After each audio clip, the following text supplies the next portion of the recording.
Your latest podcast episode on grief and emphasis on loss of youth really resonated with me. I talked about, if you guys didn't listen to the recent one I did on grief, it was not just grief of loss of other, it was also grief of the aging. Like as we age, there's this whole thing we go through when we age. And for those of you that are really young, you haven't experienced it yet, but you will. We all of a sudden things are just different as we get older. It's like, wow, that's never going to be the same. So there's a whole thing that happens a grief process that happens as we age. So just in case you want to listen to that one. But you mentioned how we physically change as we age, the aging process, and thoughts of how I am never going to be like that again. She says, I'm going to be 60 in January. And in my heart and in my mind today, I feel in the flow and I'm truly okay with myself. There are days where I'm going about my life at work or driving somewhere and I catch myself in the mirror and I reflect. I'm laughing because I didn't say anything. Oh my goodness, do I really look like that? I do that too. Are those my aging eyes? Is that my gray hair peeking through the brown? How I look reminds me of my aging process, and I'm not in my 30s, 40s, or even early 50s like most of my coworkers are.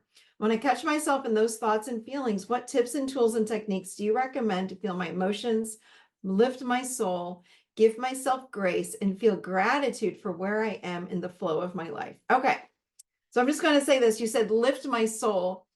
Our soul is not triggered by the aging process. Our soul is loving every single bit of our lives, even the stuff that triggers us, because our soul is here for an experience. It's the ego that judges our experiences as good or bad. That's good and that's bad. That's all ego. But the soul's like, hell yes, now I get to experience aging. How fun. And so we have to learn how to consciously navigate that from a higher aligned place. So what we have to start discovering about ourselves is, again, so much of the emphasis in our world, frankly, is based on what's out here. But what we need to do is start looking at what's beyond this. Tell me all about you. Well, I'm smart. I'm this. I'm a great this. That's the things we want to start focusing more on. And again, we're going to catch ourselves in the mirror and go, whoa, who's that? That's fine. Let it go and go, it's okay.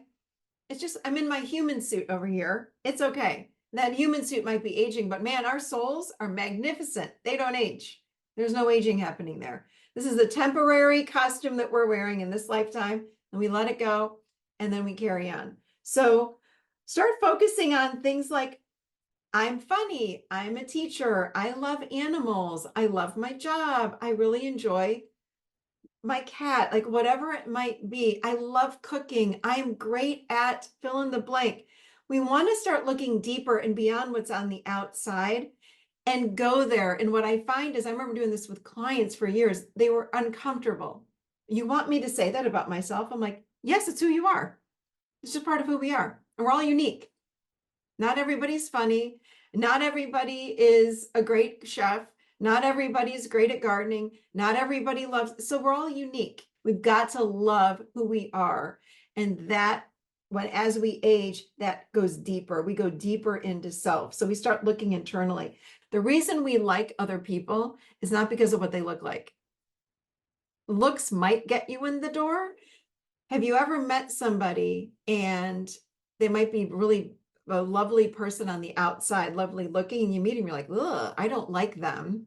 So we want to go in and what's below that. In fact, one of my friends is single, and I met this man. I was like, damn, if I were single, I'd date this guy. He was really overweight and he was bald and he had a cute face. He was so dang funny. I said, I feel like I have a connection with this guy. I said, and if you would have showed me a picture without meeting him, I would have been like, yeah, I don't think he's my type. Because we're drawn to other people's energy. We're drawn to other people's soul essence, the true self. That's why we like other humans, not because of what they look like on the outside. It has nothing to do with outside. We want to start going inside beyond our human suit and go, yeah, it's gray hair. Who cares? It's wrinkles. Yep, my eyes are aging. Not going to be the same. And the more we have this self-compassionate self-talk and ingrain that in instead of judging that there's something wrong with it, the more you're going to see a shift around that.